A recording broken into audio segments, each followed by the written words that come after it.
Hi, I'm Mike, And I'm Sam. and this is Wise Words for Dodo Birds.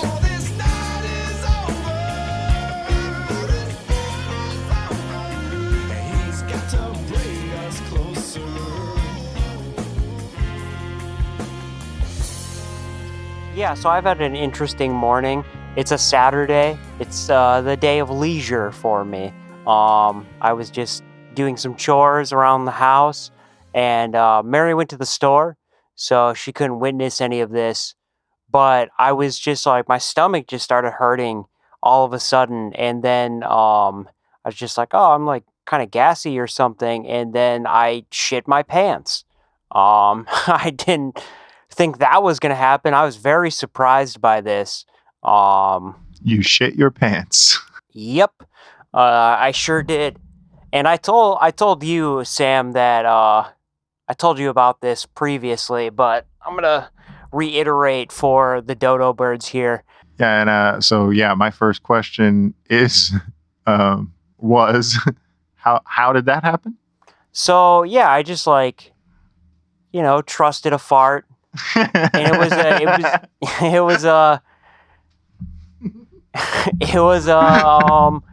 it was a lesson for me. You don't trust anybody, anything, not even yourself. So I proceed to crab walk around my house, and there's been this Jehovah's Witness, these two dudes that come to my house every once in a while and want to talk to me about the Lord. And I know that the times that they come, and I swear to God, I'm right in front of my front door, and I hear the doorbell. My dog starts barking and freaking out, and so I have to make a stealthy crab walk across my door, and hopefully they don't hear my footsteps or anything, knowing that I'm trying to ignore them because I have poop in my pants. and so I have to go up the stairs and not make a mess of things. And yeah, I'm 31 and I pooped my pants. It'd be hilarious to just open the door where was God 45 seconds ago, assholes? Is this his work? Oh, man. Oh, God. Well, I'm sorry that happened to you, bud. Yeah. Well, and I wonder about, that reminds me of a story a coworker told me where, and it's funny because the guy was actually type 1 diabetic. He always had an insulin pump every time he'd show up to work, and he'd seem off sometimes, and you could tell it was a blood sugar thing, Sure. But and he even missed work because of it a couple times, but he comes up to my friend, this was a while back, the one who's pushing 50 now. He was 41 at the time. And he comes up to him and he's just like, so, you know how sometimes you get so drunk that you wake up and you shit the bed? And my buddy was just immediately like, no, man, No. I'm 41 years old and that has never happened to me in my entire life. That sounds like a you thing. Right? It's like, no, I don't know what that's like. But yeah, I always wondered if if I had wondered if it was I knew less about diabetes too. Sure. Maybe he was sick. Is that just a thing that happens to you, you sweet bloods? And actually, maybe a good question is if you're sick from it, sure. Because you've mentioned that if it's bad enough, you feel like you have the flu. Yeah. The flu can make you shit yourself. Sure, so not those aspects. And of if you're the flu. drinking enough, God fucking knows, Yeah. Yeah, it makes me think though, because have you ever been that kind of a drinker where you get hard drunk and not black really. out? Maybe a month of my life cumulatively. Did you get sick a lot, do you think? Yeah. It's hard to so with diabetes, it's hard to you kind of always have to be looking for feeling off. Mm-hmm. And so if you're feeling off as a recreation, yeah. So if you get really you won't up, notice it. Yeah, it's hard to notice. I'll tell you one thing though that did happen to me that is diabetic and drinking related is that one time I fucking broke a syringe off in my favorite dive bar's bathroom in my stomach. Oh shit. Yeah, dude. And I had to fucking, I was drunk too. I was very plastered. Oh no. Like, slipped, kink, and then it was sticking out. And so I held my shirt out 4 or 5 Bro. inches and then just like fucking like security guard past everybody, like put my arm out so they wouldn't fucking bump it. And I went Dude. home and just like tweezers it out, you know, like that could have been really fucking bad. Like, if I was not, especially if it wasn't sticking out far enough. Yeah. Like, if it was pushed in just a centimeter more, you'd have had that's to go like, to the oh ER. boy, Yeah. oh boy. Yeah. Because the needles are super thin. If you think about like Christmas tinsel or Right. like, you know, they're really thin. They're very thin. Yeah. So. Well, I had an aunt who stepped on a less thin, like a sewing needle. Yeah. And she's a heavier woman, and she didn't realize that she stepped on this needle because it was like inside her foot, you know, all the way. Damn. And all she knew was her foot was really hurting, you know. And then when she went to the ER and they looked at it, there was like, yeah, there's a needle in your foot. I think it's interesting that your body pushes those things out. Like, I'm a glass artist, right? Mm-hmm. And so when it's wood, when it's metal, when it's most other things, your body will push that out over time. But with glass, because it's an organic material, your body will just grow over it. I have a friend who has lumps in his arm from pieces of glass they're going to be there forever. And if you slap him right in the right spot, it's like, oh God, there it is. It's like, yeah.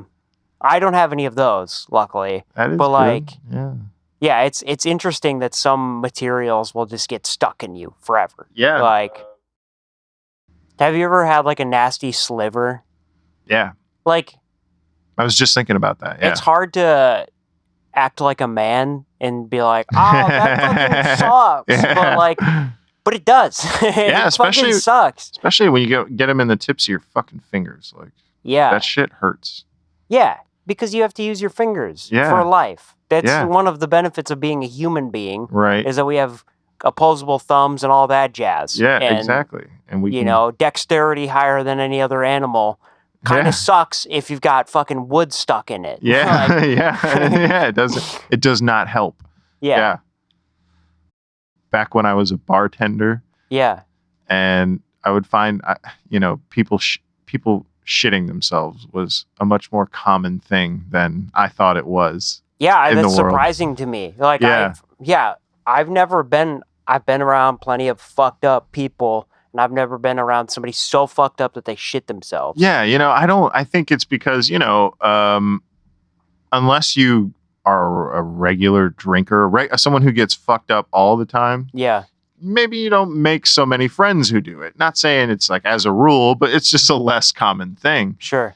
But when you work as a bartender, you just do the job, and as it would get closer to the end of the night, sometimes you go into the bathroom and you'd find like a guy, and it was always men. I've never found a woman who did this. Not saying it doesn't happen to them, but like you just find them in there passed out with shit in their pants.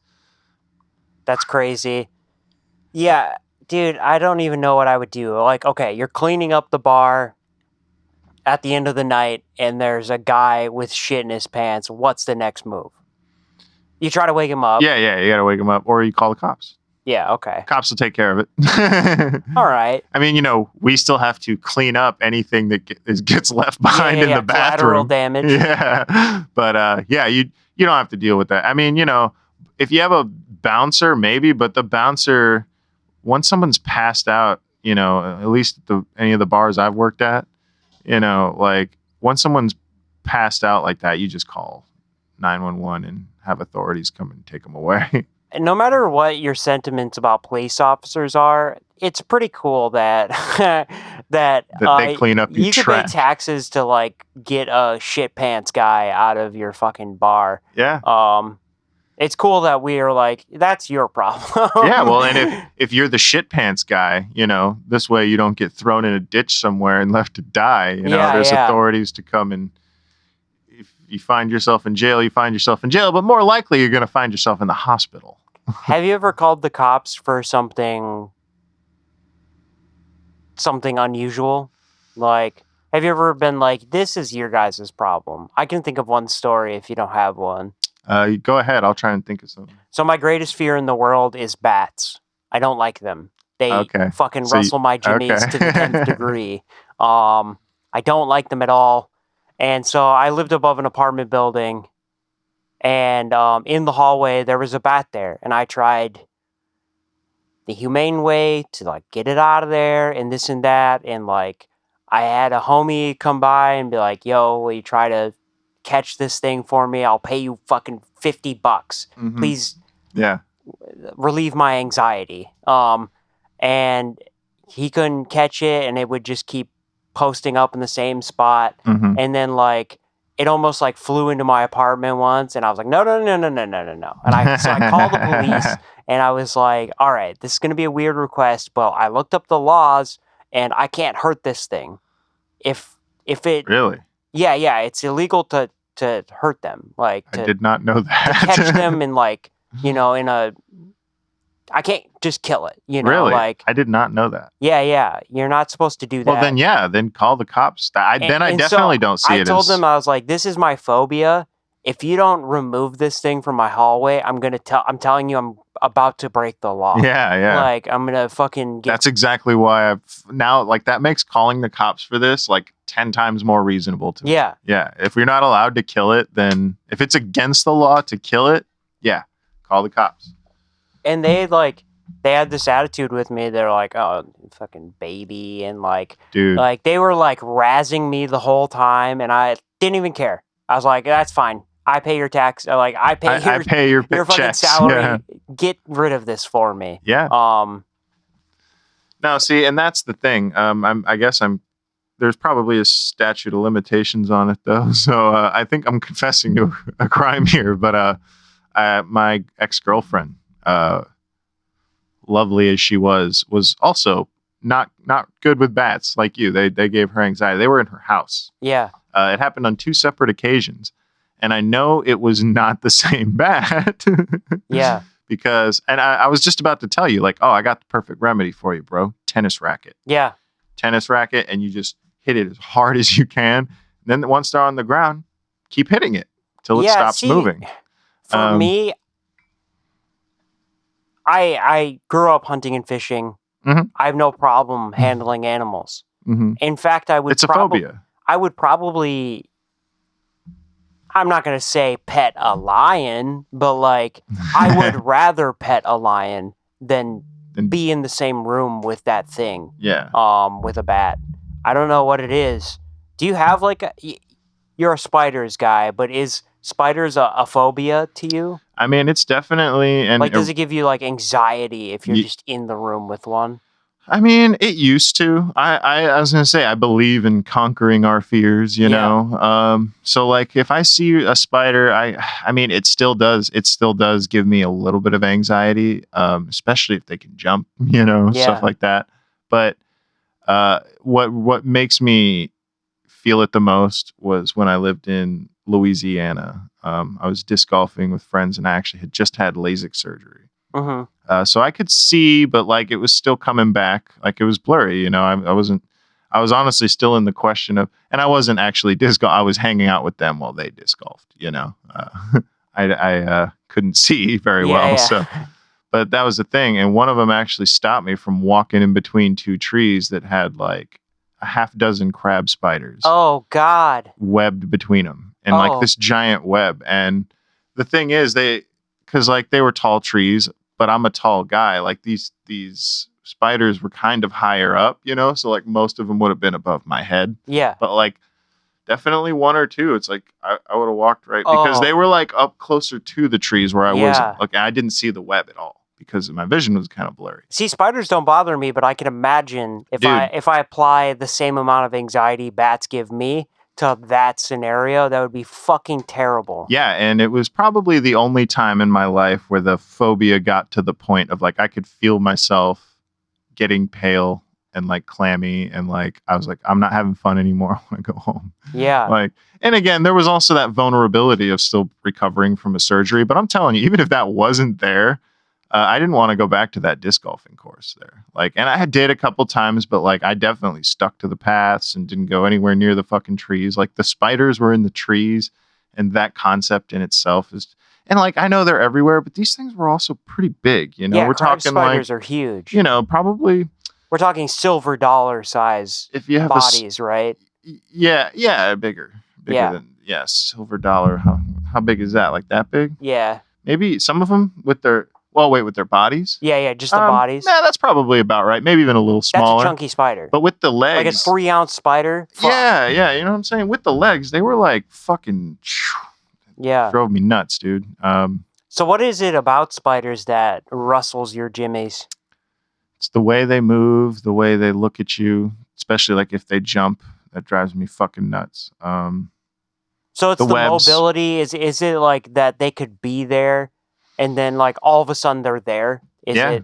I mean that's part of it. Because that's what it is for me with bats. Yeah, is that and it's those like, they have erratic ass flying patterns and shit. Like it could like, fly right into your face. It's the loss of control of the situation that makes me super anxious. Because it's like, okay, that thing is in the corner, but now it's everywhere. Mm-hmm. Like, and I can't track that. I can't control it. I can't. Honestly, I would put, as far as these phobias that we're talking about, I'd put bats right up there at the top in that sense of like, once they're in the situation and you have like very, very little to zero control over them, bats are up at the top.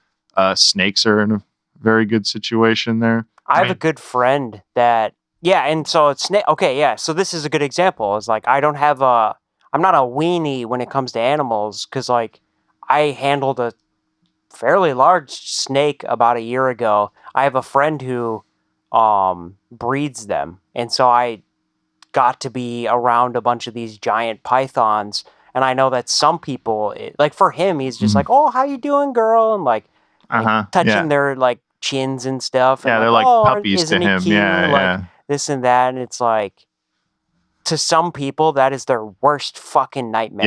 Yeah. And I'm in the middle. Like I'm not someone like that who who likes snakes, but I'm not afraid of them. You know, especially like when I see them out and about, I actually want to get closer and look at them. Yeah. You know, like at a distance, you know. Especially, I mean, if they don't have any of those I learned a little bit in California about them. If they don't have any of those dangerous colors on them, sure, then I'm more likely, and you know, they're not only dangerous, but like, you know, red and yellow, it's like, you stay away from that snake, you know, maybe zoom in with your phone or something. Yeah.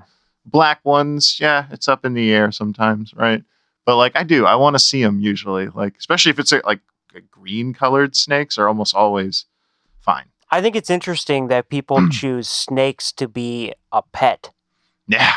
Because especially it's like that thing, if it could kill you and eat you, it would. It's not your friend. No. It's a predator. And it's got a lizard brain. Like literally. Yeah. Like it tolerates you because it views you as unkillable. Yeah. At the moment. Yeah. And honestly, not all of them do. They still bite you anyways. Yeah. You know, they still try. Well, they could bite for different reasons, territory, this and that. But like, if it comes down to like, if it thought it could kill you, it would try. It would try. Like, absolutely. Well, I wonder about with the really big ones. Yeah. Because people sometimes handle those huge ass snakes that if they get around you, they can squeeze you to death. I think those people probably just know how to handle them. But like, why then don't the snakes do it still? Because they probably realize like, I could kill this. They probably want to, but like, I'm sure somebody who has like a 9-foot python is like, okay, well, it's looking at me with those eyes. I'm gonna get around it here, you know, and like, it's looking at me with those eyes. Yeah, like there's no way the snake, it just is like, oh, that's Carl. I love Carl. Like we hang out, you know.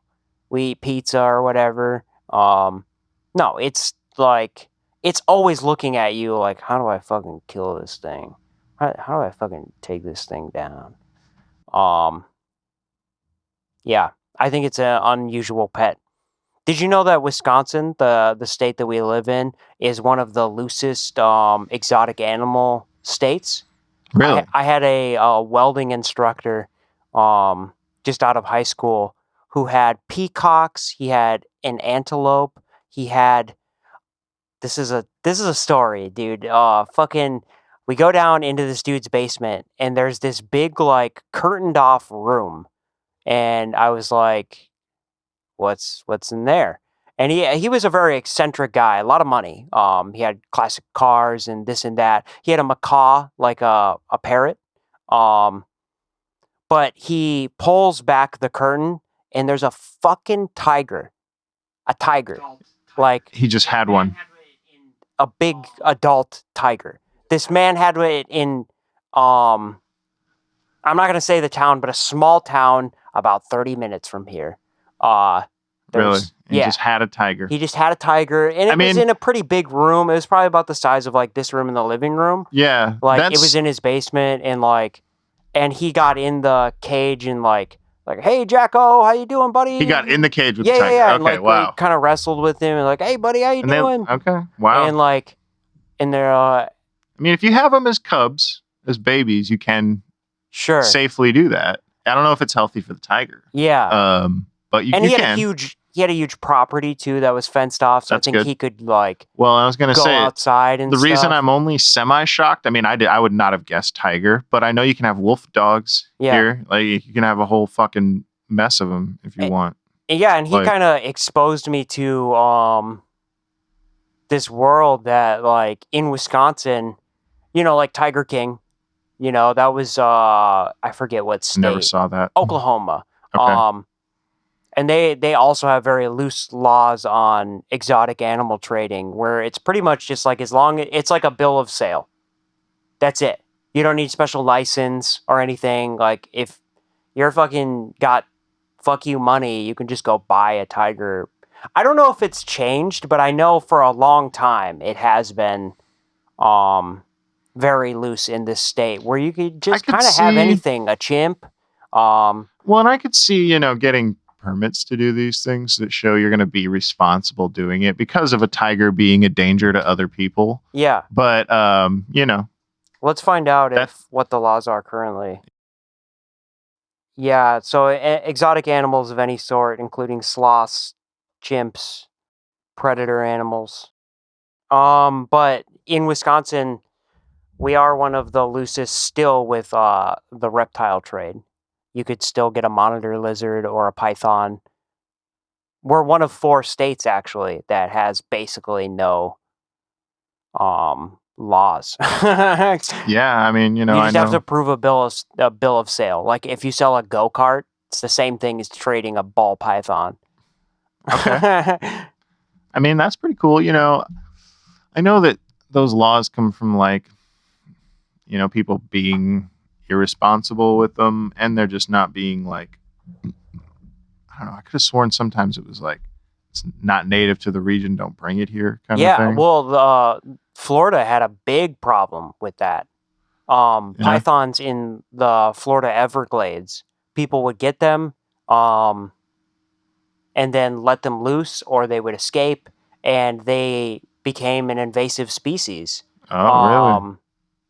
Yeah, like the Everglades right now, this is a problem that they still don't know how to solve. Yeah, like I mean, snakes are one of those things that once they're there, man, like good because luck.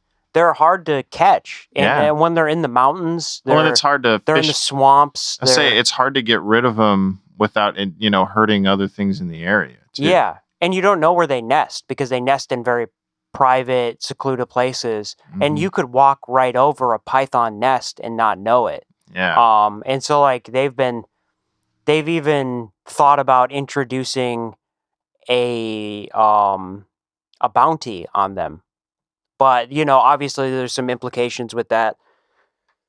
With private citizens going to hunt very dangerous predators. But yeah, it's gotten so bad that they've thought about maybe even introducing a bounty. Like the state would pay you whatever it would be. I'm not sure. Like let's say $100 if you bag yourself a python. I mean, that seems legit. Yeah. Especially when it's an invasive species. Like that's the kind of thing hunters should sign up for. Like Yeah. getting rid of invasive species. Like, And yeah, it's just crazy that like people's pets and the exotic animal trading game got so out of hand that that's a problem.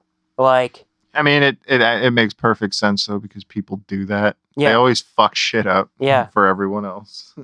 I knew that they thought about introducing I think they did actually. I'm pretty sure they did. I could look it up.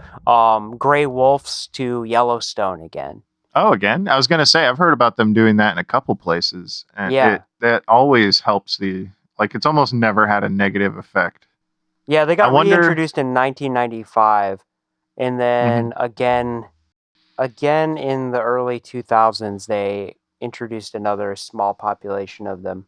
I wonder if there's any natural predator to the snakes. Crocodiles. See, in Florida, there should be plenty of those. Right. But well, they're killing crocodiles. That's the thing, is that they're killing the crocodiles? pythons are killing the crocs and the caiman, because they get them young, and then so like the croc populations has dropped off. I could even look how much. They're really a natural predator to the python. That seems. Yeah. Almost seems like a bird. No, birds would No, totally get got by. Yeah, not snakes. they're not big enough. Yeah. Like other than a caiman or a croc, I think they don't really have a natural predator. What are they even fucking here for? What do we need pythons for? Yeah, it was just because like coke dealers or whatever wanted a cool snake. Yeah, right. Like something to show people when they came to pick up. Yeah, it's declined over 30% in the past 5 years. That's substantial. That is. Like the croc and caiman population has decreased to 30% in 5 years because of Everglades snakes. Yeah, one thing I wanted to bring up was that this is our 5th episode now. Yep, and episode 5. Now have a handful of listens on Spotify and a couple on YouTube. We're now up to 7 followers on Spotify. That's cool. Yay. I'm sure like a couple of them are friends and family, but one of them's probably Slim Picknz. Yeah. The drunk driving tow truck driver. So if any of you that are listening, any of you 7 want to share the show with your friends that want to listen to a couple of dudes talk, and let's just be honest, great. Whoever you are, viewer, if you could help out a little bit, that'd be great. Yeah, because the show will always be free, and we will always have. I mean, I guess it's hard to say always, but we are going to keep trying to do weekly episodes as long as we can, unless something terrible happens. But yeah, we're going to keep pumping them out, and hopefully Sam and I will get to be a familiar voice with you guys, and I would like to get it to the point where you guys are like just kind of friends in the room with us. Yeah, well, and who knows, eventually we might get to a point where we can start people will start telling us what you want to hear, or we'll start hitting some hot button items that people want to hear other people talk about. Yeah, we definitely do want to do some more like topical or like research driven. The thing is though is that if we're being completely honest, we don't really know exactly what people want to listen to on a podcast by 2 dudes who... Yeah, not only that, it's like if I want to come in with like saying I know something, I want to be pretty well read on something. So we will do that at some point. I know I'm pretty well read about AI, and I know we'll do a full episode on AI here probably pretty soon. Yeah, well, honestly, I've been thinking even more like and this may be a formula we come up with. I'm fine with like live brainstorming it. Like, because I've already done it a few times where I'll research topics to talk about, and then we just, don't do it for whatever reason. And that's fine because I don't necessarily always know the organic way to do it. Yeah. But we could do an episode that's just called Mike Explains AI. Yeah. And Sam sits here in the classroom, Yeah. And we could also... I like that where it's like, episode 17, Sam explains whatever. And then, we could do that for informative episodes. And they could be shorter episodes too, half hour to slightly less than an hour, 50 minutes, something just under an hour, where it's just, Mike explains what he knows, and then Sam and Mike do a little Q&A afterwards. And then, the next episode is Sam explains this, and Sam explains what he knows, and Mike does a little Q&A with him afterwards. Yeah. I mean, because I think that is one good thing about our friendship is that we're both pretty interested in different things, but like we click really well. And I've gotten more interested in history as one example from you. I'm sure I've brought up some things that you've found interesting as well. I like that we're both, we don't just like, we're not like clones of the same person hanging out with each other, Definitely it's good to have a diversity of friends. No, aside from an ex-girlfriend here and there, you'd never would have got anyone that got me interested in horror. And they never got me interested in horror. It's more like I would tolerate. But I've actually, I've certainly gotten no rabid taste for it, but a taste for the right horror movies, the well-written ones, just horror stories, and possibly writing some with you. Sure. That's not something I would have even thought to do until like, I might have brainstormed, but never would have thought to take seriously. And then I met you and I was like, I might want to do that. I'm actually working on another story. I'm writing 3 right now. But like, not full time, but like that's the way my creative process works. That if I'm up against the wall on one story, I give myself time to think out the kinks, and then I'll just start writing something else. Yeah. And I'll like just bounce around back and forth because like if I haven't figured out every aspect of the thing, and this was something that you taught me too, is that if you don't know all the answers in your story, you're not ready to present it. Mm-hmm. And so I've been a little bit more stringent about that, but like that's one thing that I do for my writing process is just kind of bounce around a little bit. Yeah,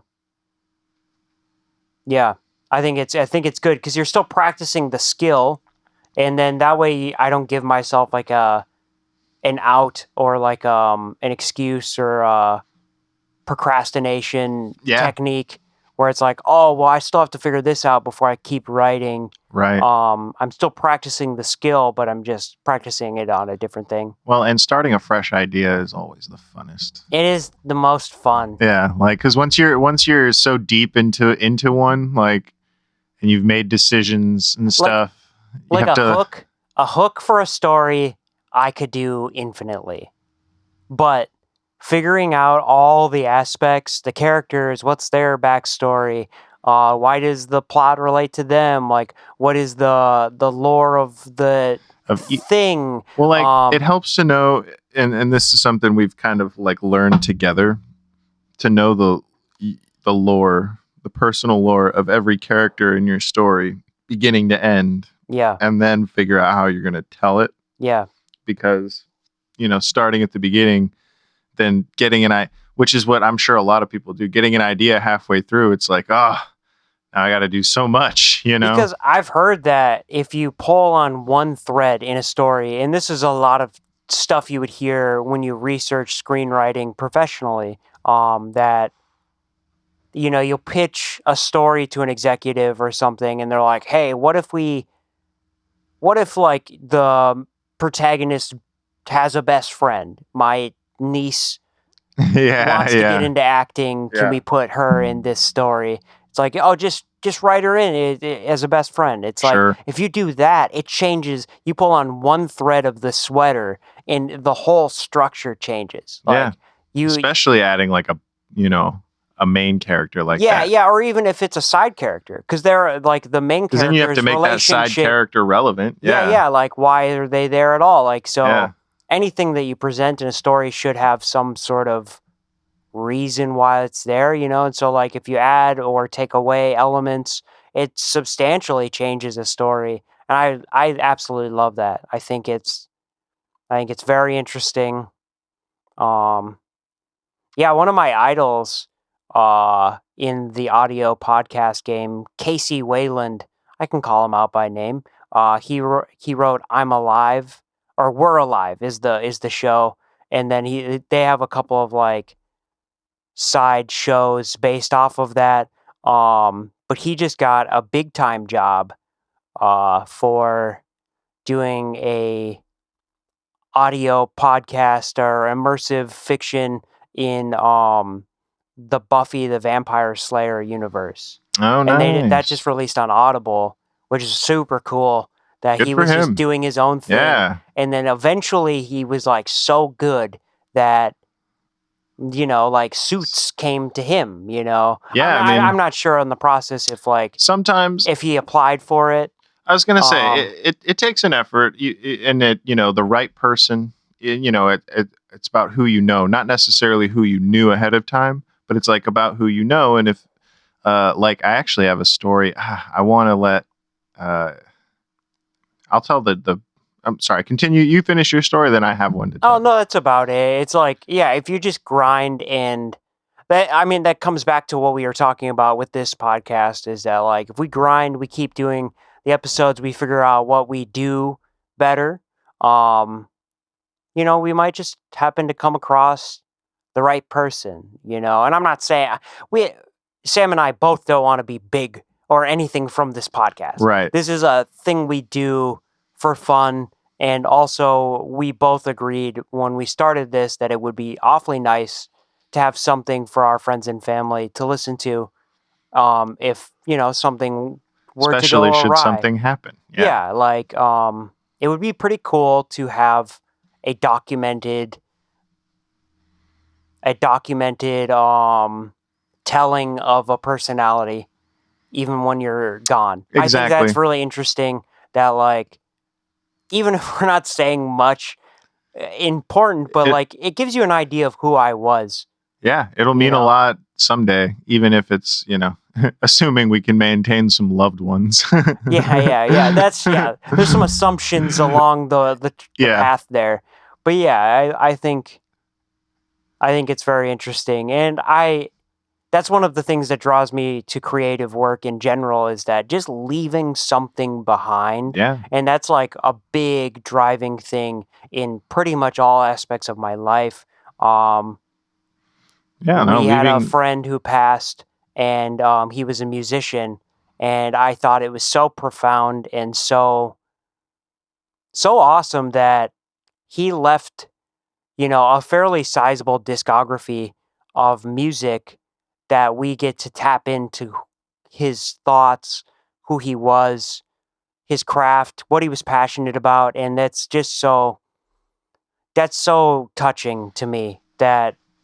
And it's not something you get, often. Yeah, my grandma didn't release a mixtape. Right, exactly. It's like, even, and that's why that's a big part of the Dodo Birds podcast is just having something like that to leave behind. And hopefully it'll be entertaining at the same time. And hopefully we inspire some of you who have thought about maybe making a podcast or anything, telling a story, writing a short story, singing children's tunes, whatever it is, like, dropping a mixtape. Hopefully, you can listen to a couple of schlucks tell you that go for it. Why the fuck not? Do this stupid thing with your friend every week and talk to no one. But if it touches one person, then that's awesome. So that's a shout out to you, Seven, out there on our Spotify. Thank you for listening. Yeah. Well, and again, you can't assume that it's always going to. So it's shout out to you, whoever you are. You're listening alone right now. It's just you. It's just you and us, honestly. If anyone's listening right now, it's just you, me, and Mike right now hanging out. We should get a little better about our social media presence too. So if there is anybody that we are not our friends and family listening, they could actually reach out to us and, maybe we could make a Discord. If you just leave a comment, or I guess I don't know if you can on Spotify, but if you're on YouTube especially, you leave a comment, we'll see it. Yeah. But you can on Spotify. You can tell what every episode we submit it with, what did you think about the episode? And you're like, I hate that shrill-voiced man who yells conspiracy theories at me about snakes in the Everglades or whatever. Yeah. And I would love that. Yeah. That would be great. Right. And for whatever reason it might be. Yeah. Share it with somebody. Sorry to cut you off though. Do you remember your thought? Yeah. It's actually about the guy who made our intro song, Slim Picknz. Yeah. And it was on that note of sometimes it is about who you know, sometimes it's about who winds up knowing you. And by that, I mean, we only have that, I won't go into all the details because one day Slim Picknz will do our podcast, Yeah. Yeah, he said he's happy to do it. Oh, dude, that'd be sick. I'm not 100% sure when, so, Yeah, someday. And honestly, no one who's going to listen to it on this one isn't going to want to hear it from him when he does ours. Someday. That's awesome. Basically, the only reason we have such a great song, I mean, he wrote the song, he made the song, and he was just performing it at a couple of places that he would go to. He'd bring his keyboard. It didn't even sound fully like the song we get to hear because it was just him and his keyboard and a microphone, and he'd play the song and I guess he'd have a lot of fun doing it and get people banging in the bars with it. And some guy heard it and some guy who has a studio that produces music and was just like, I love that fucking song. Can you send it to me? See, that's the thing is that if you come in thinking it's all who you know and this and that is true. You have to keep both in mind. That is true. But however, with Casey Wayland, what I was talking about is that dude put in work, made 9 seasons of a show he loved writing and producing and recording. And now he's getting offered. Now he knows people because he was doing his damn thing, Yeah. Yeah, he had fucking, You do have to do the work. You have to know your craft and be good at it. Yeah, and passionate. That too. That's especially that. That's what it lies down to is that anything you do, if you do it with passion, it will work out if you don't give up. It will work out to some degree. Varying levels of degree. Whether or not you're going to make money off it, and certainly whether gauge your expectations. You're not going to get famous off of it, probably. You're more likely to make money than get famous. Sure. But neither one of those things should be just your goal. Acknowledgement that people, that's what I want. Sam and I are both writing fiction podcasts, and we want to produce this, really intricate thing. Not for money. I mean, it would be great if I could make a career out of it someday, but, we're not doing it for money. We want to do it for if somebody connects to that story and really enjoys, if that's the thing, if it releases weekly and they look forward to that, that would mean the world to me. That if somebody appreciated this world that we built, and they really connect with it, that would be that's everything. Is that if they just. And that doesn't mean give us money or anything like that. That just if you donate if you fuck with the story that we made, that would mean the world to me. Yeah, that's that's what I do it for. And with the whole thing of leaving something behind as well. It's if you zoom out 30 years, because I'm at the age now where I've lost people. You don't get prepared for it in your early 20s, but some people do. But yeah, sure. Different environments. I would argue both you and I are sort of the. And I'm not talking got lucky grandparents. I'm talking about when your peers die. Right. When somebody your age dies. Right. Yeah, and I've had a handful now, and it's I always think about it's where will people remember them in 20 years? And I'm not saying that people will remember me in 20 years, but if they wanted to... Hopefully you'll still be around in 20 years. Yeah, but at 20 years after I'm gone, Right. But I'm not saying like I'm going to be so relevant, this and that. You should remember me forever. Right, right. I'm saying like if you wanted to tap into a memory of me, you could listen to this or some of the other creative works or things I've done. That's my dog in the background. He's freaking out about something. But yeah, let's. I'll give my wise words. Did you have anything else you wanted to say? No. Well, I guess on the note of Slim Pickens, Yeah. because the guy produced the song, and so like the guitar and I think some of those brass instruments, those were made by others. Yeah. And so the song, written and created by Slim Pickens, but like kind of those other two artists, and those are two people he's now connected with. You basically picked up what I was saying, which is like one person or the right person hears and sees what you're Passionate doing about the project, this Yeah. and that, now is connected with a team. or I would say one person who hears it, the right person hears Yeah. it and can connect you to a lot of people, because in that particular case, it was the guy that like had the studio and he already knew a bunch of people. Yeah. And so now Slim Pickens is one of those people. That's And sick. so, and again, and it was an accident. He wasn't looking for that. You know what I mean? It was totally like, I'm just out doing my thing, being passionate about this song. And like, I guess, I don't even know if I've told you this. He's got others. He's got like 3 or 4 other songs that he's going to be putting out. We can't wait to hear them. Yeah, that was just the first one. Yeah, I mean, you guys should all listen to Slim Pickens on Spotify, YouTube, Apple Music, what have you. Because It's on every streaming platform. He's just a dude, doing his own thing until, and it's a fantastic song. Our intro and outro song, it's fantastic. Drunk driving, tow truck driver. Definitely give the man some love, because like if we don't give small artists and creatives love, you never get big ones. Like I actually just saw, I forget who sings it, but the song Dance Monkey? It was a pop song for a while. And I just assumed that it was like, industry plant, this and that. I just saw a video of her in a cafe, like 2017 or something, grinding for like, 18 people in a cafe and just ripping it up and like singing, belting, That's playing all awesome. the instrumentals. And then she got a pop song. Right. So Ed Sheeran starts in a coffee shop somewhere. Yeah. Yeah. That's how it all. So you have to support these people, because there won't be any more if we don't. Yeah. And don't always support what's already like famous, Yeah. Like, don't freak out about the people who, buy Taylor Swift tickets and then sell them for 4 times what they paid. Like instead, like go and, go pay $5 at a dive bar somewhere. Yeah. And Like go see a local show. use that energy that you would freak out about that to go and support local artists. Yeah. Or find a Taylor Swift adjacent person who's doing music similar, who has 17 followers and really needs your listen. Yeah. Yeah.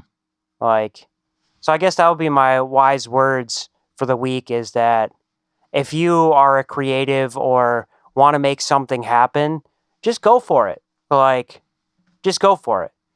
Money, we don't have a lot of money here, but we have gotten the essential needs to make this podcast, to write stories, to do this and that.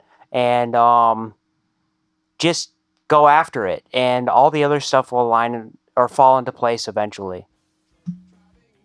So, with that being said, thank you again for listening, and we will catch you on episode 6 next week. He's